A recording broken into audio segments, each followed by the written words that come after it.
जय हिंद दोस्तों। पिछले क्लास में हम लोगों ने फिजिक्स के 40 क्वेश्चंस को कंप्लीटली अच्छे से एनालाइज कर लिए हैं। आज जो है हम लोग 41 नंबर क्वेश्चंस को देखने वाले हैं। प्यारे साथियों, पिछले कक्षा में आप सभी को मैंने एक चीज बताया था कि आप सभी को सभी सब्जेक्ट से जैसे physics, chemistry, biology, history, geography, polity, GK, GS, यह सभी पार्ट से जो है सुपर सेलेक्टेड 100 क्वेश्चंस आप सभी को दूंगा। जैसे कि फिजिक्स के 40 क्वेश्चंस कंप्लीट हो गए हैं, टोटल अब 60 क्वेश्चंस बचे हुए हैं। आज जो है 20 क्वेश्चंस करने वाले हैं और उम्मीद है कि लगभग छात्र 20 में 20 सही जवाब देंगे। एक कमेंट और आ रहा था एक बहन का जिनका नाम है नेहा कुमारी, उनका कहना था कि सर आप जो थंबनेल पर लिखकर बताए हैं कि 100% गारंटी है कि यही क्वेश्चंस आएगा, अगर नहीं आया तो।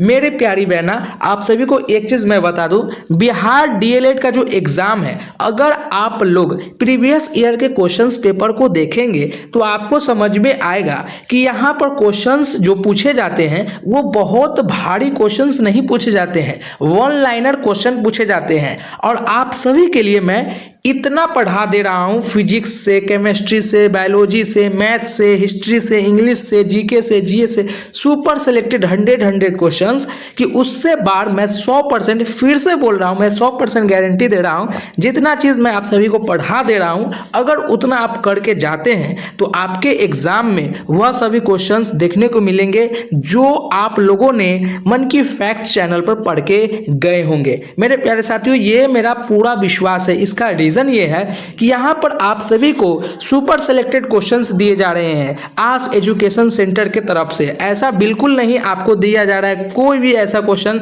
जिससे आपके एग्जामों में न देखने को मिले। हाँ, थोड़ा सा एग्जाम में क्वेश्चंस में शब्दों का हेर फेर हो सकता है, क्योंकि हर साल जो है थोड़ा सा एग्जामिनर चाहता है कि क्वेश्चंस थोड़ा सा घूमे। अगर घूमेगा नहीं, सेम टू सेम अगर दे दिया जाए तो कहीं ना कहीं स्टूडेंट जो है काफ़ी ज़्यादा सेम फील करने वाले हैं। इसलिए ज़्यादातर क्वेश्चंस वही होते हैं, क्वेश्चंस को थोड़ा सा घुमा दिया जाता है। तो यह डाउट आप सभी का क्लियर हो गया होगा कि इस चैनल पर जितने भी आप लोगों को मैं क्वेश्चंस करा रहा हूं एग्जाम के लिए, बिहार डीएलएड एंट्रेंस एग्जाम के लिए, उसे आप लोग सिर्फ और सिर्फ शिद्दत से 100% पढ़ाई करें। और एक चीज़ मैं फिर से बोल रहा हूँ, जितना क्वेश्चंस आपको मैं करा रहा हूँ, जैसे हर वीडियो में 20 क्वेश्चंस मैं आप सभी के लिए लेकर आ रहा हूँ, तो 20 में कितना क्वेश्चंस कर रहे हैं ये कमेंट में आप जरूर बताएं।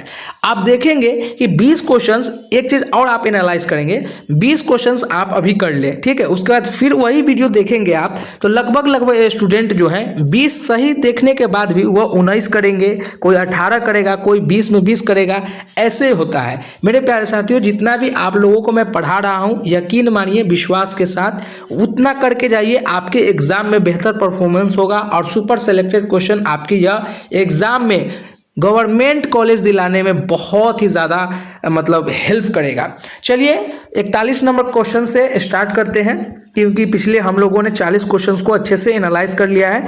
जितने भी स्टूडेंट क्वेश्चंस 40 क्वेश्चंस नहीं देखे हैं, डिस्क्रिप्शन में लिंक है, वहां विजिट करके अच्छे से वह देख सकते हैं। पहला प्रश्न सवाल नंबर 41। और एक चीज और आप सभी से विनम्र निवेदन यह है, प्यारे साथियों, यह चैनल पूरा नया है और यह चैनल आप सभी के लिए समर्पित है। Bihar DElEd, Bihar polytechnic, Bihar police, UP police, यह सभी से रिलेटेड। तो आप सभी से विनम्र निवेदन है कि इस चैनल को आप जो है सब्सक्राइब कर लें, जिससे आपके फायदे होंगे। और यह वीडियो, यह क्लास अगर आपको अच्छे लगते हैं तो इस चैनल को लाइक कर देंगे, साथ ही साथ शेयर भी कर देंगे। अब चलिए हम लोग पढ़ाई की ओर चलते हैं।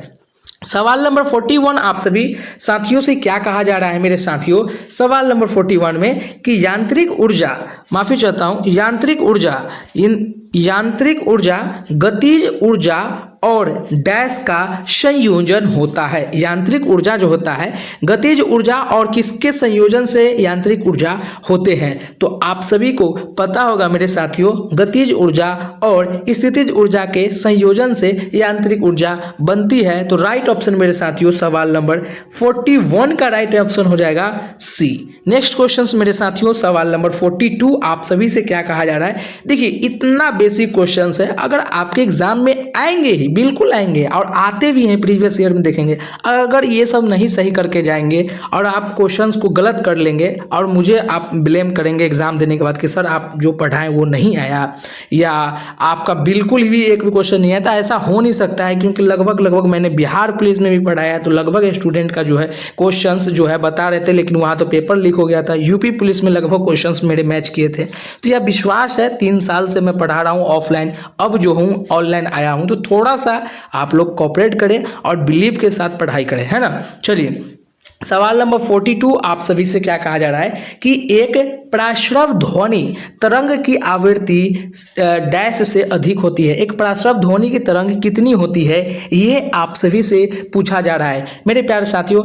एक होता है श्रव, एक होता है प्राश्रव, एक होता है अवश्रव। तो ये आपको पता नहीं होगा तो ये क्वेश्चन फिर नहीं आपसे बनेगा।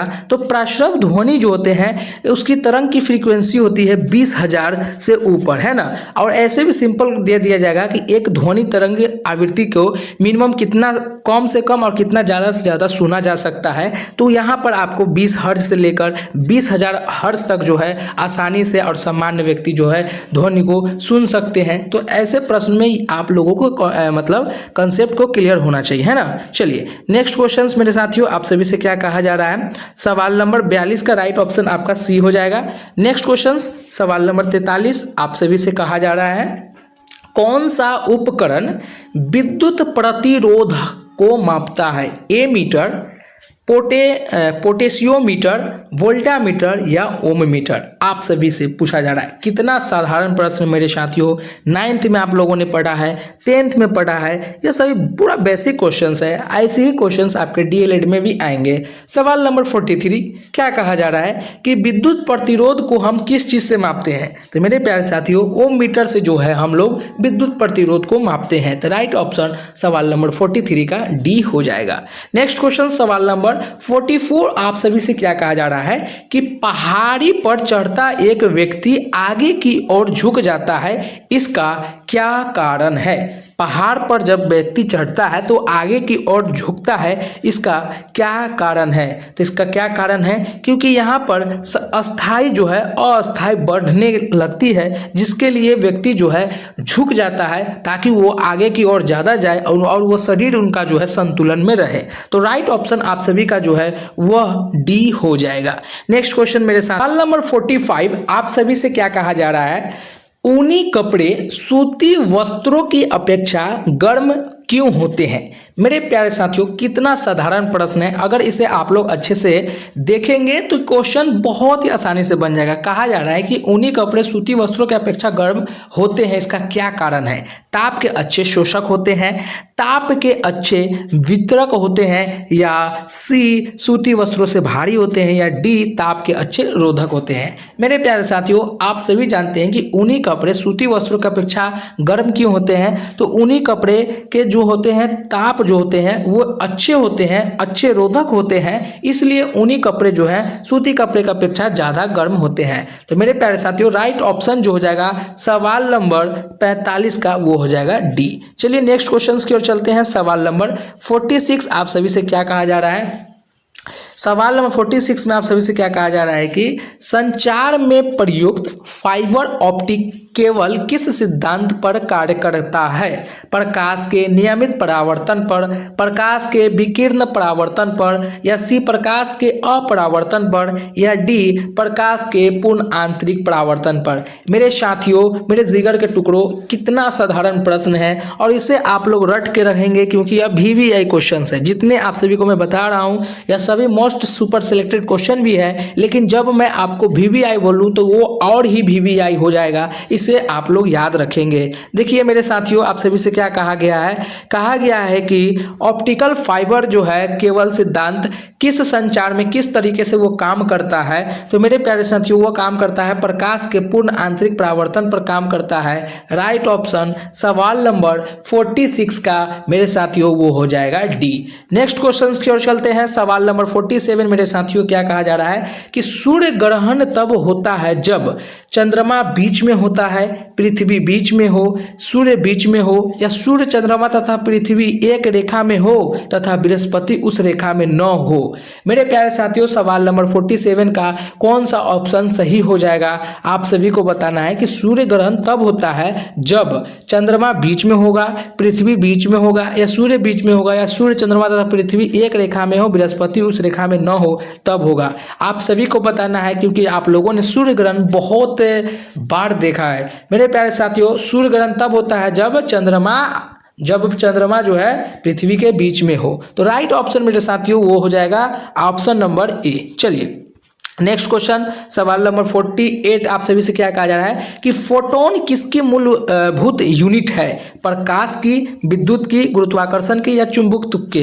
तो फोटोन जो है किसके मूलभूत है? तो वह है प्रकाश के। तो राइट ऑप्शन मेरे साथियों वो हो जाएगा आपका ए। चलिए नेक्स्ट क्वेश्चन की ओर चलते हैं। सवाल नंबर 49 आप सभी से कहा जा रहा है कि हाइड्रोजन बम आधारित रिएक्टर बनाया जाता है, किस चीज से बनाया जाता है? हाइड्रोजन बम जो है किस चीज से बनाया जाता है मेरे साथियों?